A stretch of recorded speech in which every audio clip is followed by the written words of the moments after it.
Hey, Peter, thank you so much for being here today. We're super excited to have you. I would love if you could introduce yourself. Yeah, so my name is Peter Hogenkamp, and I live in Rutland, Vermont. And I've lived here for almost 30 years. Amazing. Could you tell us a little bit about what your books are about? So my first book was actually a medical drama, and it kind of came out of this story that happened to me when I was a resident physician many years ago. I met this young kid who ended up dying about 36 hours after I met him.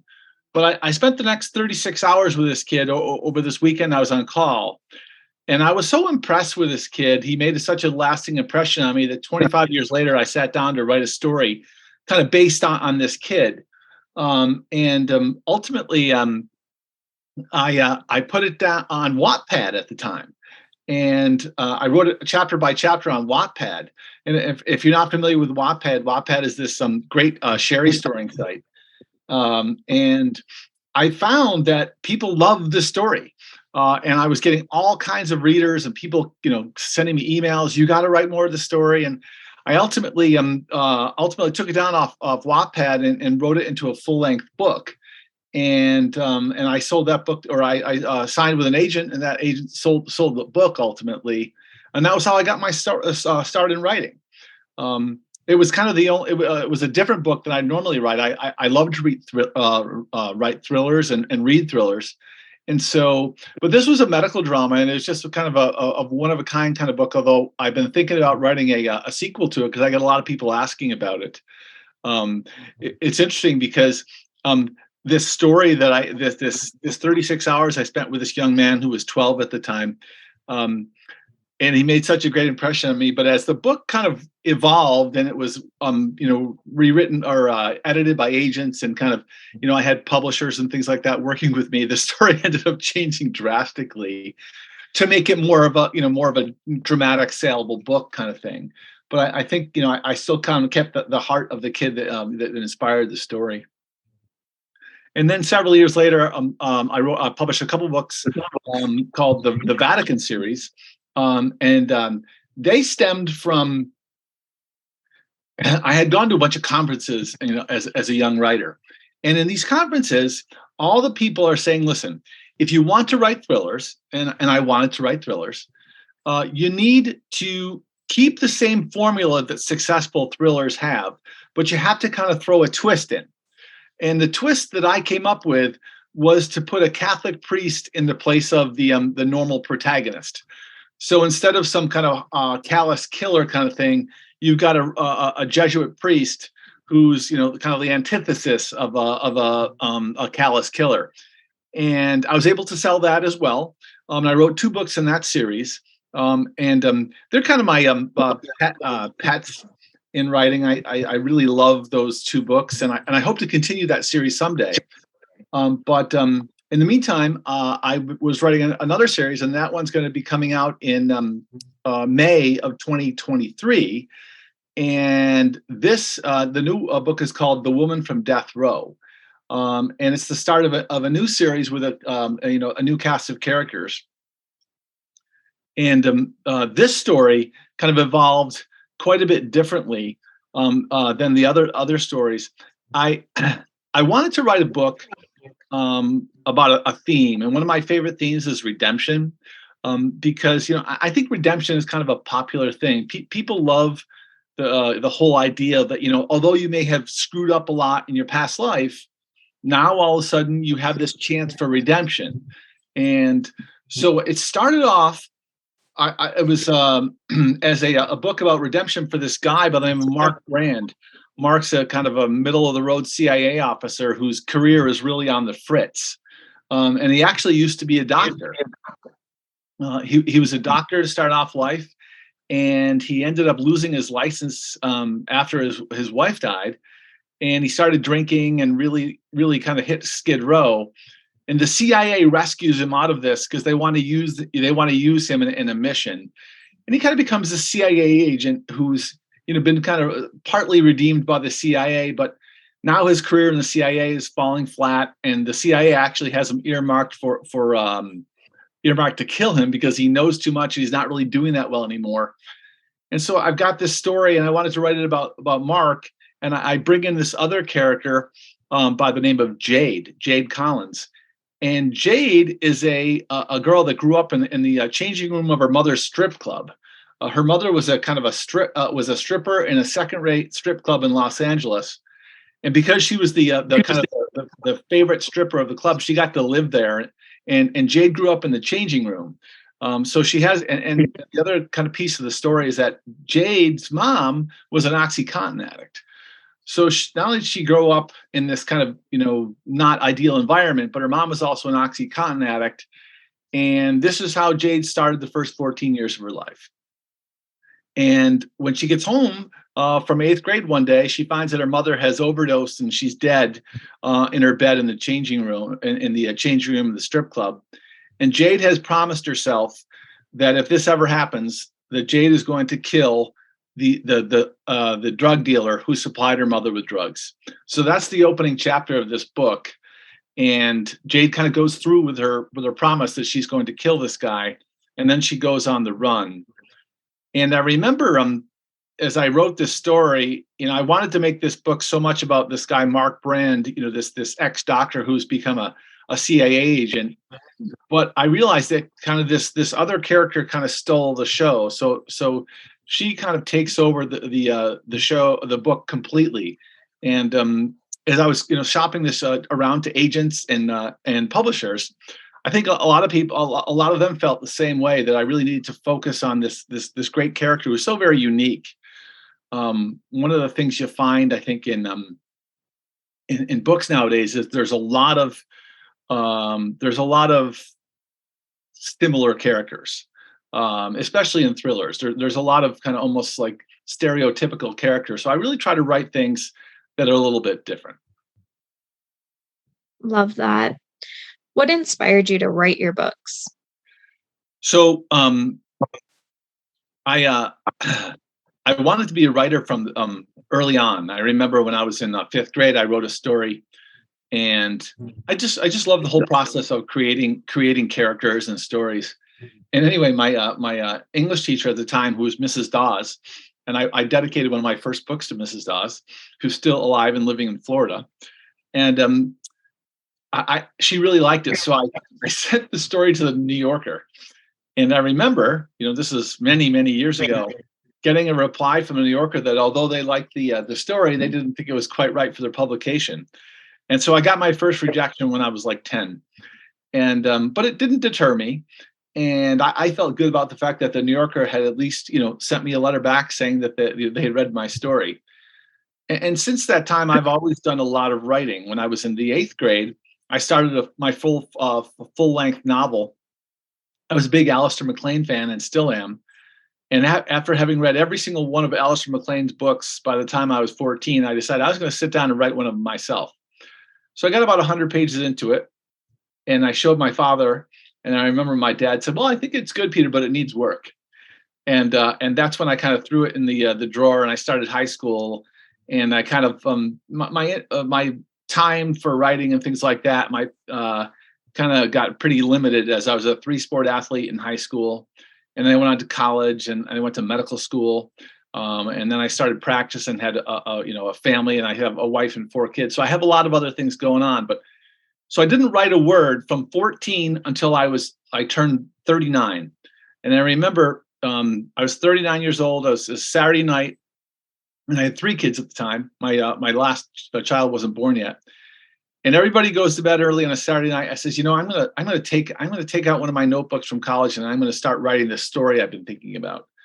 So that was kind of the that's when I started writing again at 39, and I'm 59 now. So I've been doing it for the last 29 years, and I haven't stopped writing in the last 20 years. It's a little tricky having a full-time medical practice and a wife and 4 kids, and a lot of stuff to do in the world. But I always find time for writing because I just love the whole idea of creating characters and worlds. Love that. That's so amazing. When you were writing your books, who were you thinking of when it comes to who they're for? It's a really good question, and my publisher asks me that same question all the time, because one of the things that I've learned, and especially writing the Vatican thriller series, which were did really well in the ratings, and they sold reasonably well, but not as well as I wanted. And my publishers always reminded me that you got to write with a specific audience in mind, and that's how you sell books, by tapping into the right audience. So it's a good question, and I need to think about that more, because I tend to write what I want to write. I tend to write the book that I would want to read. The problem is that I have fairly unique tastes in what I like to read. I love to read Dan Brown. I love to read Robert Ludlum. I love Daniel Silva. I love Olin Steinhardt. So I have this kind of niche of authors I like to read, and there's a lot of readers out there that especially Daniel Silva is a best-selling author. Every book he comes out is the number one bestseller, but it's kind of hard to tap into that audience. And I think it's important that you're keeping in mind who you want to write for. One of the reasons that my publisher really wanted me to focus on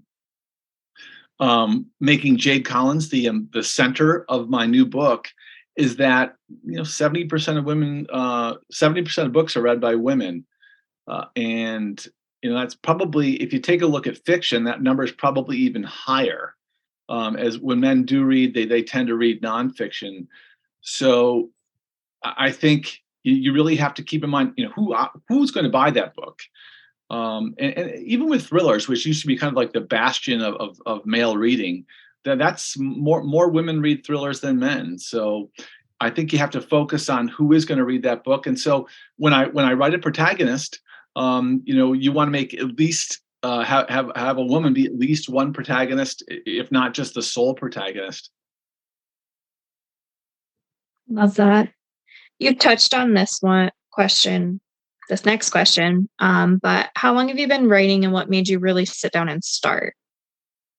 So as I say, started writing when I was just in the fourth grade, and then really started writing for the last 20 years.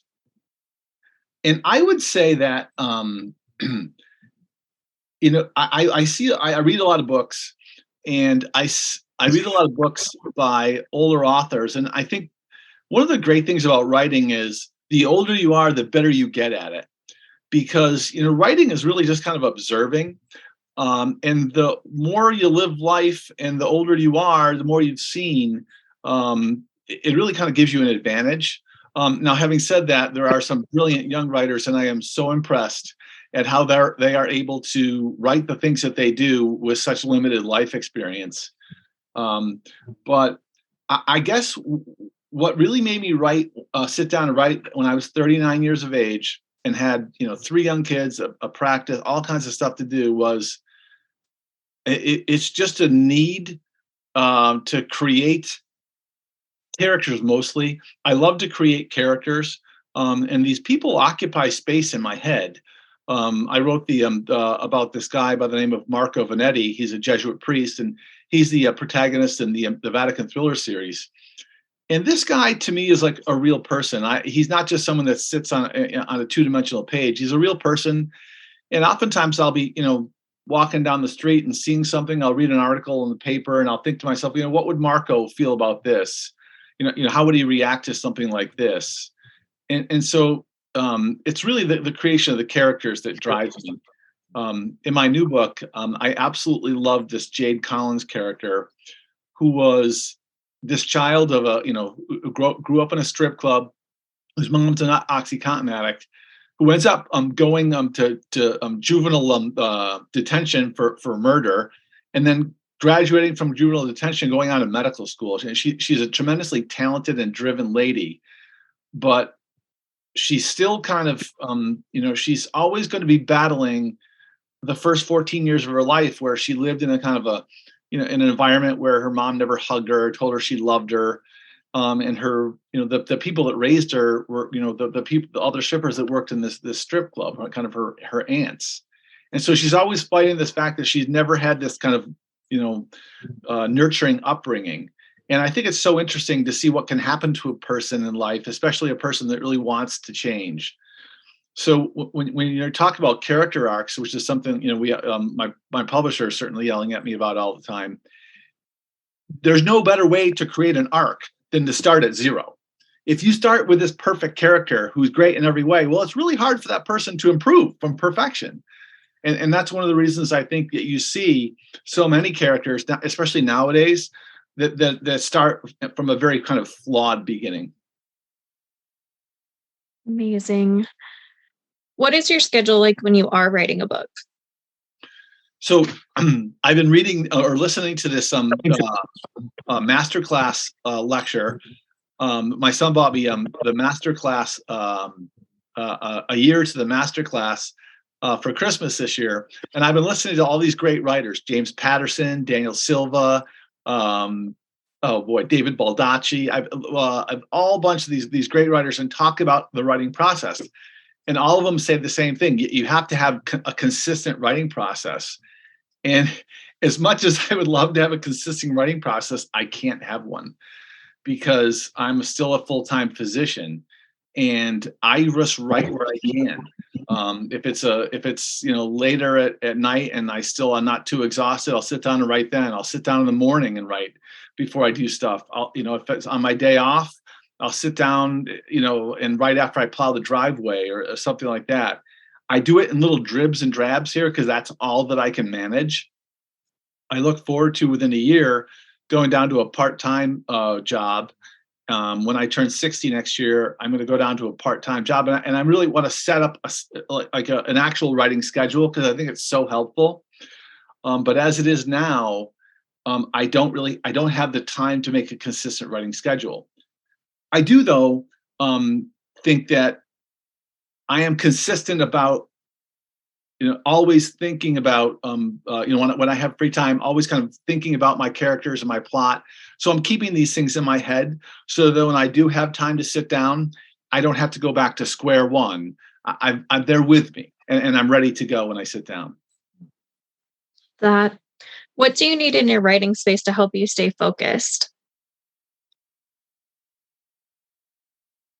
I usually write with music on, and although when I edit, I tend for it to be quiet, but I'm a big believer in listening to somebody else's creative output, like a song, and using that to kind of stimulate your own creativity. So I love to listen to music when I write, and that can be anything from classical music to Grace Potter and the Nocturnals to Florence and the Machine. Um, and the other thing that I believe in is I definitely need to walk. So I work out almost all my plot problems while I'm walking. I do a lot of walking. I probably walk anywhere from 5 to 8 miles every day. And I take a notebook with me, stick it right in my pocket. And when I think of something, I write it right down. So, and I really find I'll actually come up with dialogue. And sometimes I'll sit down on I walk along this river near here. And I've got a whole bunch of benches that I've created. And some of them are just tree logs that I sit in, but I'll wait for those things and I'll sit down and I see it. And then sometimes I'll write a page, or especially if I thought of a line I like. Some of my favorite lines of dialogue have come from those walks, and I sit down and pencil into this little tiny a notebook I have in my pocket. So that's what I rely on. I rely on walking and music to kind of stimulate my creativity. Love that. What is your favorite writing snack or drink? You caught me. This here's a Coca-Cola. And although I am always telling people not to have too much sugar in their diet, I absolutely love the taste of Coca-Cola. And I only allow myself a Coca-Cola after I've taken a long walk. So I just got done from a long walk this morning, and now I'm drinking a Coke, and I just absolutely love it.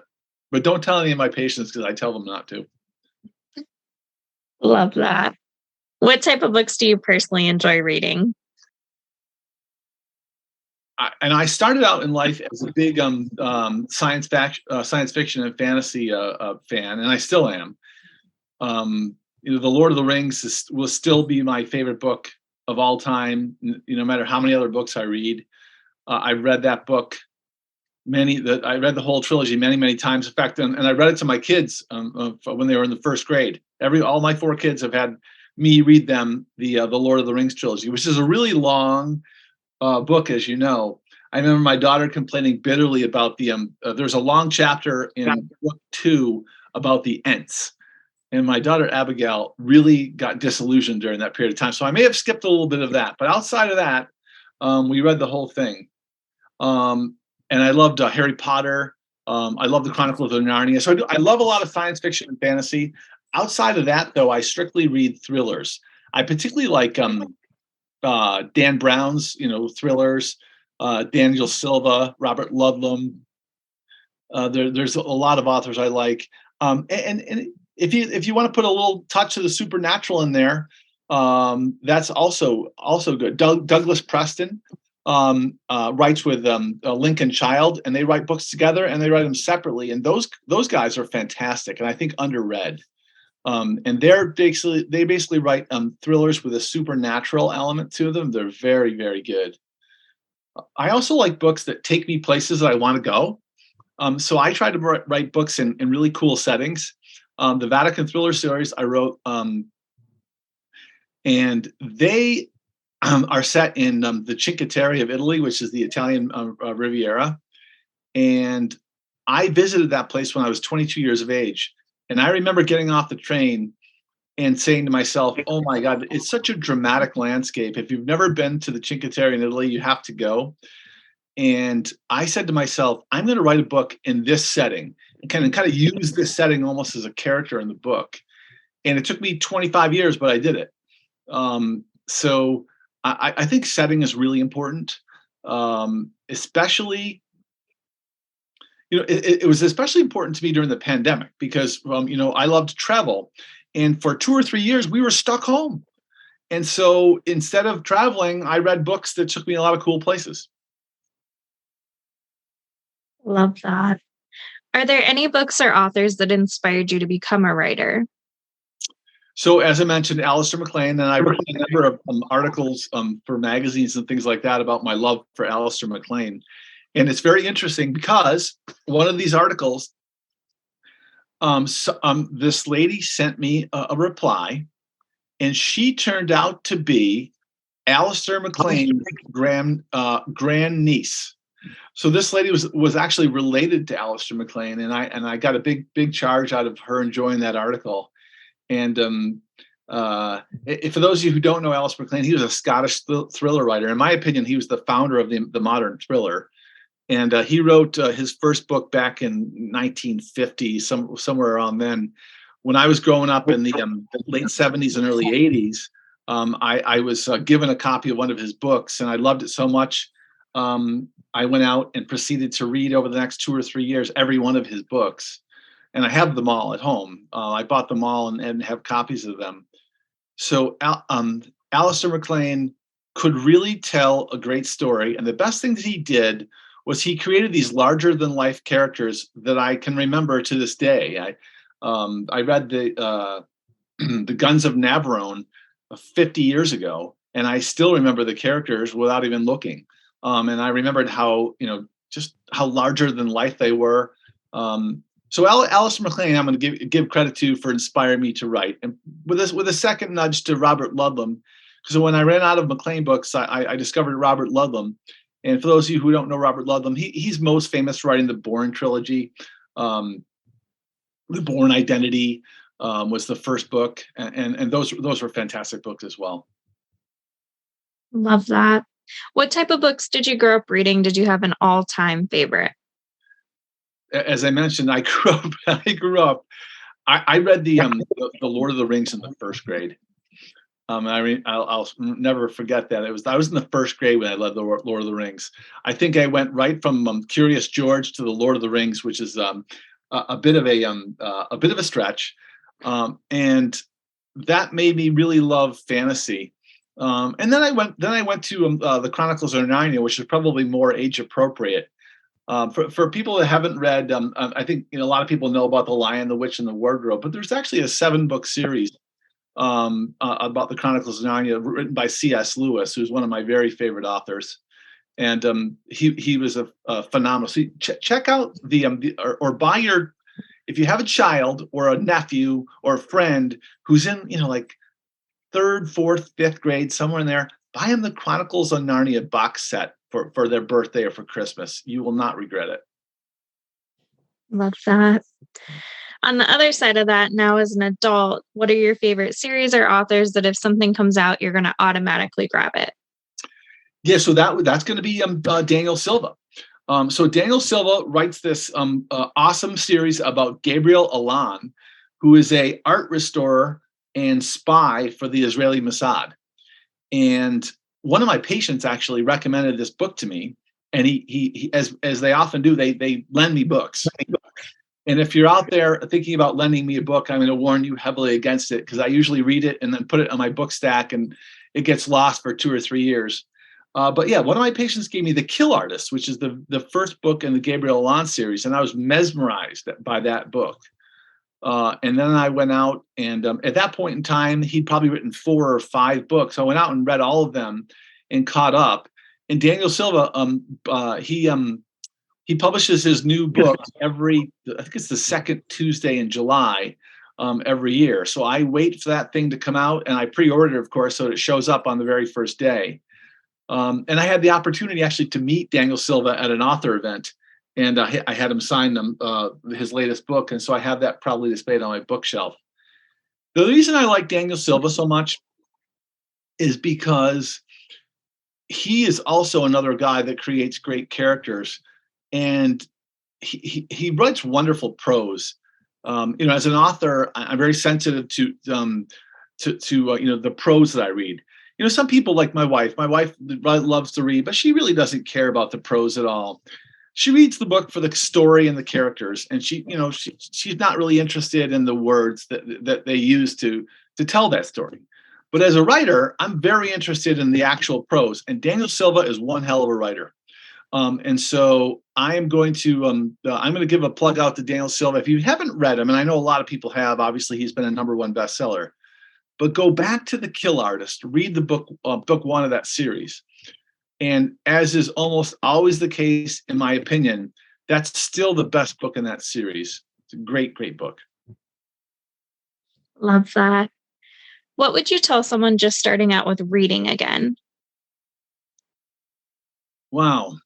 Well, I would say that #1, I think it's extremely important to keep reading. I encourage all my patients to read. That's probably somewhat self-serving, but it's also, I think, in their best interest. I'm always trying to get people to stop watching TV, and I think one of the best ways to do that is to learn to read.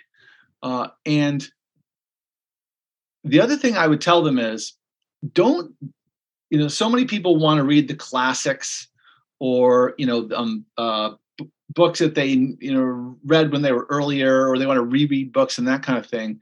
I would encourage them to see what's coming out right now. And maybe that's just me wanting to help new authors sell their books, kind of thing. But I think there's a tremendous number of really good writers that are writing right now. So I would tell them, listen, go to Amazon or Barnes and Noble, or any, or your Books A Million, or Kobo, or one of these other book retailers, and get yourself a Kindle, and buy some electronic books, and just kind of get into it. But and read a wide variety of books, and that's one of the things I'm probably guilty of. I mentioned science fiction and fantasy. I've also read a lot of young adult books, because I like that genre as well, and then thrillers. And I should listen to my own advice and just kind of read widely across various genres. Love that. On the other side of that, what would you tell someone just starting to write their own book? So I would have everyone write a book. I think writing is the best thing in the world in terms of finding out who you are. I was amazed at the various things that I kind of found out about myself when I started writing, because there's just something about the whole idea of writing that you really kind of discover what drives you, what you're interested in. And I think it's so easy in this modern age to not think about those things. And I think it's a really good exercise for people to do that. So I have 5 rules about writing that I tell people all the time, and the first thing is, you have to write. Um, you don't necessarily have to. People say you have to write what you know, and I really don't think that's true. But I like this better. And Dan Brown made this point too when I saw him lecture. He said this: write what you want to know. So I'll do that too. If I'm interested in learning about something, I'll write a chapter about that, because in doing so, you learn about it. Um, but you do have to write what you're interested in and what you want to read. I have tried at various points in time to write books that I knew would had big markets, and I never got very far, because I just didn't have that internal zeal for it.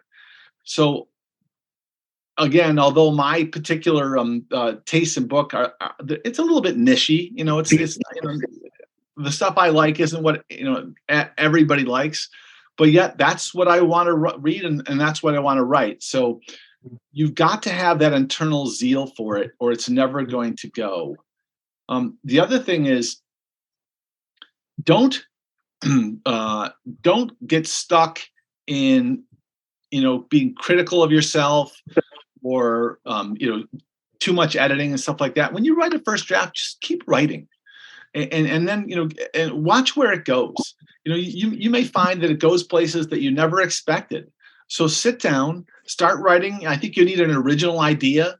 I started the Vatican thriller series. I started an entire series based on one character, and that was this Jesuit priest that got put into a situation where he had to save a woman he had fallen in love with at one point in time, and that this decision that he made to get to save this woman's life got him involved in this whole web of intrigue. So I really do think you can start a book with a simple idea, or even a simple character, or even a certain place. I don't think you need to have the whole thing ironed out. Now that I'm writing my fourth, I'm actually writing my 5th book now. My 4th book will be published shortly. But as I write my 5th book, I've actually gone to writing a complete outline. And I will be honest with you, is that once you get that outline done, it is tremendous in terms of all of a sudden that book, it's a lot quicker to write the actual book. But if you're just sitting down writing your first book and you don't have a publishing deadline, or you don't have your editor clamoring at you, there's no rush. So sit down with an idea and just start writing. Love that. What's one thing that people are generally surprised to find out about you? Well, that's an interesting question. Well,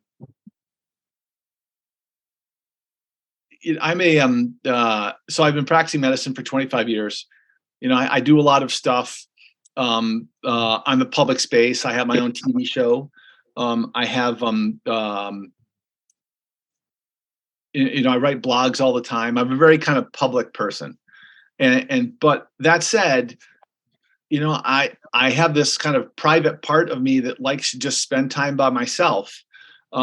People are, for instance, today I went skiing, which I love to do, and I used to ski in a big group, and now I ski by myself. So I really feel like just having some time to myself, and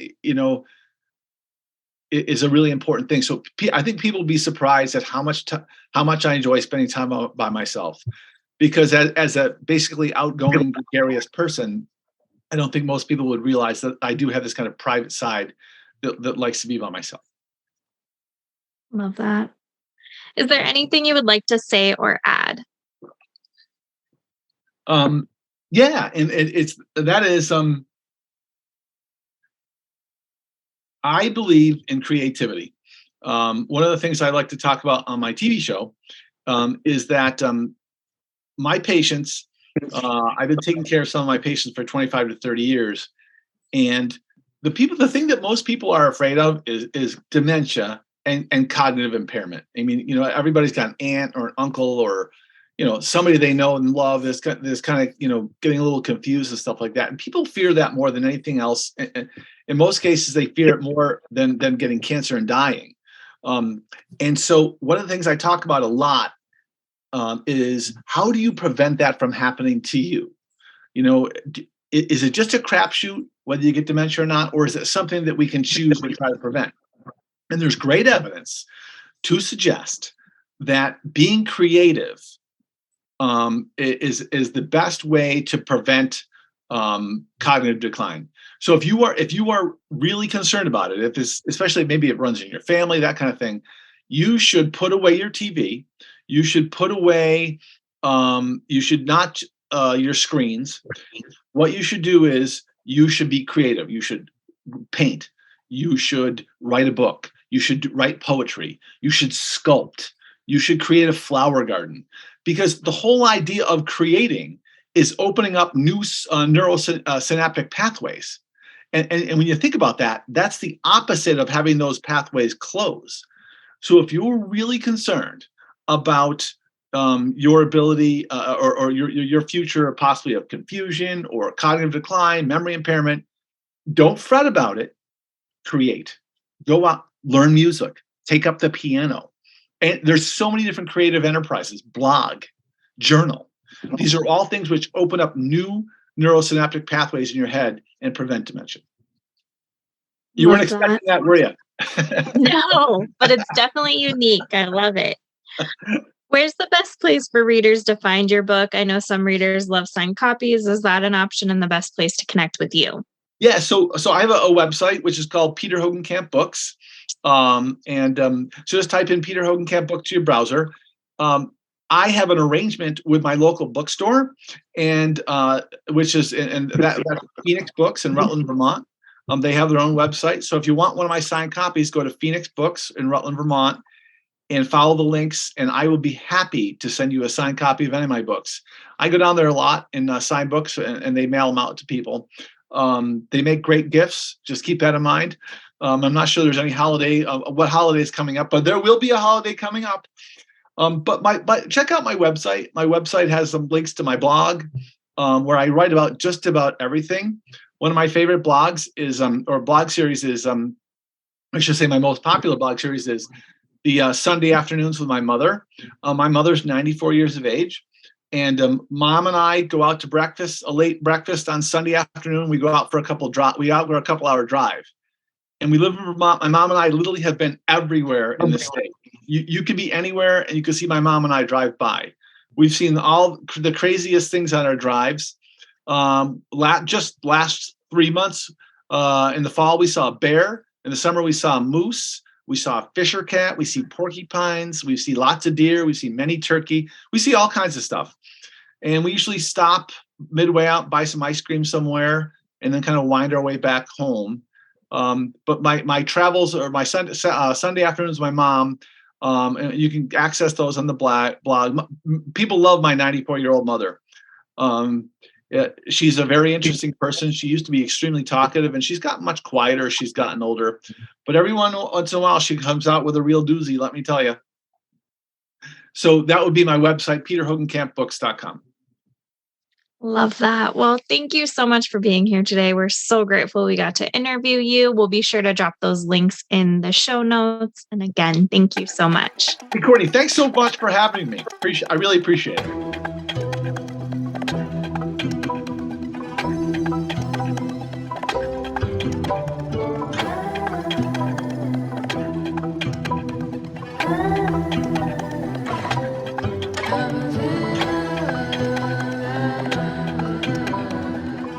What?